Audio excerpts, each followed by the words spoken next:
Alright, this is pt02 and this is just another short work in progress update for my master grade Sazabi. And as you can see, I've more or less got the lower half of the model kit done. Up here there's nothing. But anyway, most of the legs and the skirt armor are painted. I did run into a couple of problems, not really big problems. A very, very minor problem is this leg armor right here. Specifically, this one piece right here on the side seems to be misshapen a little bit. I think I'm going to have to heat up some water and let that soak, and so I can bend that back in place a little bit more, just so it looks better, because this gap right here is a little bit too wide, and you can see the gap right there. So I'm going to have to go back and fix that. Another problem that I had, which is a little more serious, as you'll notice, this front skirt right here is looking kind of rough right now. Let's see, if I shine the light on this, you can see how the texture of the paint is really, it's got like little pits in it. That's one of the things about resin, is that every now and then you'll get some resin parts that will have like tiny little bubbles. Like I didn't even see these bubbles before I painted it. I was looking at the part and I couldn't see them because they were so small. But that happens just sometimes in the resin casting process when you because these are cast by hand and not by machine. Sometimes air will get into the resin and you'll have these tiny little bubbles form. And when it's on the inside of the part where nobody can see it, it's fine. But when they raise up to the surface of the part, that's when it causes a problem. Like I said, they're very small and you can't see them on the resin itself, but when you paint it, the paint will just kind of do weird things around those bubbles, and it'll give it that really weird texture. So it happened on both front skirts. It didn't happen on any of the other resin parts I've painted so far, but the front skirts had some bubbles on them. This one I've already sanded, and I am about to repaint as soon as I finish recording this video. So, and I'm 99% sure that just sanding it and repainting it will fix the problem, because I've had this happen before and usually this works. So while it is a little bit of a annoyance, it's really no biggie. Let's see, what else? Also, aside from fixing those front skirts, today I plan to work on the arms.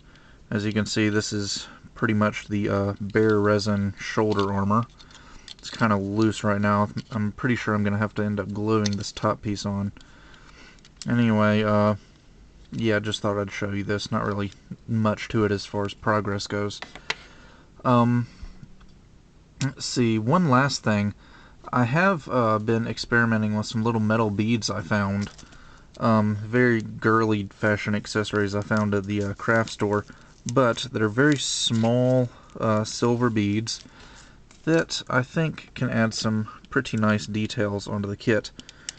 I can't get too close because the camera will just get blurry, but actually, I wonder if I zoom in if it'll work. Yeah, there we go. Kinda.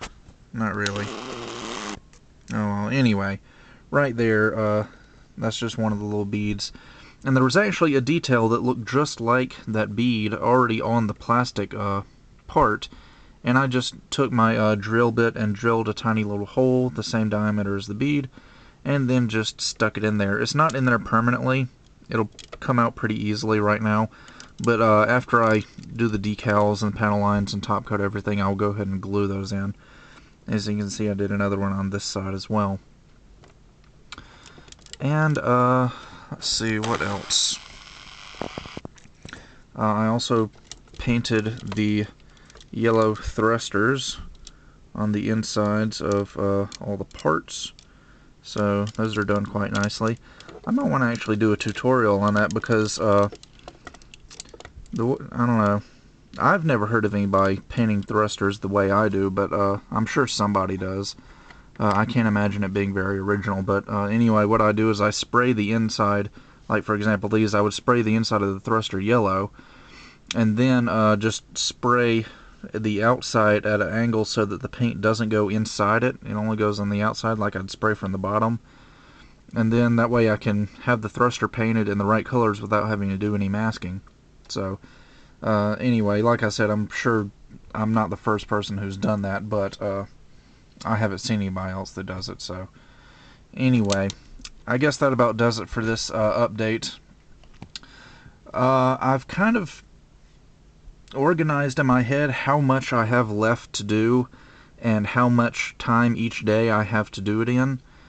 And I think I've set a kind of projected finish date for Sazabi on Saturday, October 2nd. So if everything goes according to plan and there isn't too much rain, which there isn't supposed to be, it's supposed to be sunny all week where I'm living.